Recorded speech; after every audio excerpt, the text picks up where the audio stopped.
Саламатсыздарбы? Эмеси Ошондо программасы.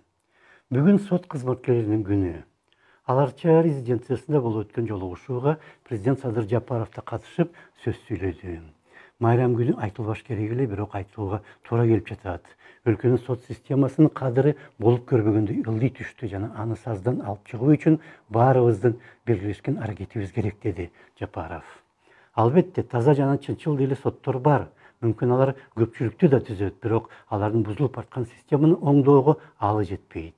Ошондой эле өз тармактарында көпчүлүктү түзгөн таза милиция менен чекисттер же мугалимдер менен врачтар дагы абалды оңдой албай калган. Анткени азы болуп кеткен система аларды тоготпойт жана аларга баш ийбейт.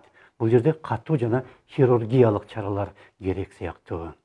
Өмүр бою түз жүргөн адам бир эле кылмыш жасаса, дароо кылмышкерге айланат эмеспи? Биздин бүткүл коом бала бакчадан тартып, мүрзөлөрдү тейлеген компанияларга чейин чирип бүткөн жана анын учугу көрүнбөйт. Бузулуу иштери советтик мезгилдеги сенектик доордо эле башталган жана СССРдин акыркы жылдарында коом катуу партиялык тартип менен гана сакталып турган. Партиялык тартип жоюлуп, Советтер Союзу 15 республикага бөлүнүп кеткенден кийин эгемендикке жеткен Кыргызстан эки чоң маселеге туш келди. Биринчиси, Москвадан болгон көзөмөл жоголоору менен коомду терс көрүнүштөр баш көтөрүп күчөдү. Экинчиден, ошондой терс иштерди токтотуп, коомду башкарып, аны таза жакка бурууга кадыры баркы жеткен жетекчи жок болуп чыкты. Чындыгында болсо, Москванын көзөмөлүнөн кутулгандан кийин коом эркин өнүгүп, асмандан издеген азаттык жерден табылгандыктан өркүндөп кетсе болмок. Балтик жээгиндеги жумурияттар менен Чыгыш Европа өлкөлөрү ошондой эле кылды. Бизде болсо коомдугу жалпы бузулууга туруштук бере ала тургандар жок экен жана өргө чапкандын ордуна биз жеңилирээк жол издеп артка тоголондук. Эгемендикке ээ болгон жаш республиканы айылдан чоң шаарга келген жаш кыз менен салыштырса болот. Айылда ал ата энеси, чоң ата чоң энеси жана башка туугандарынын катуу көзөмөлүндө болгон. Шаарда болсо жалгыз, тайынар эч кимиси жок жана ар башка азгырууларга дуушар болгон жаш кыз аларга туруштук бере албады. Азгыруулар болсо ар бир кадам сайын кездешет. Тигиндей кылбай мындай кылыш керек деп Кыргызстанды ким гана үйрөткөн жок. Москвадагы улуу бир туугандардан тартып, батыш менен чыгыштан келген кураторлор баары акыл үйрөттү. Бирок көп учурда алар жаш мамлекет туура жолго түшүп, өнүгүп кетсин дегенден мурда байлыгын билбеген жана намысын сезбеген жаш республиканы алдап, анын байлыктарына ээ болууну көздөгөндөр болуп чыкты.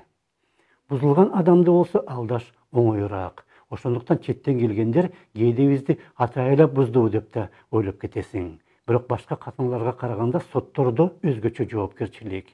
Советтик мезгилде алар партиялык системанын ажырагыс бөлүгү эле. Ал эми эгемендик менен кошо сот системасы бири-бирине баш ийбеген бийликтин үч бутагынын бири болду. Бирок эркиндиктен мас болуп, сойкулукка жакындап кетти. Эгер чыныгы көз карандысыз бийлик бутагы катары аракеттенгенде, сот системасы коомду бузулуудан сактап кала алмак. Бирок андай болгон жок жана соттор коомдун башка катмалары менен кошо бузулду жана андан ары дагы бузулуп баратат. Буну токтотуу азыр өтө кыйын болуп калды. Эбегейсиз катуу чаралар керек. Соттор болсо эмгиче жоопкерчиликти сезбеген сыяктуу. Анткени алардын арасынан коомдон кечирим сураган эч ким эмгиче жок. Сот өзү көз карандысыз, эч кимге баш ийбеген, мыйзамды гана сыйлаган.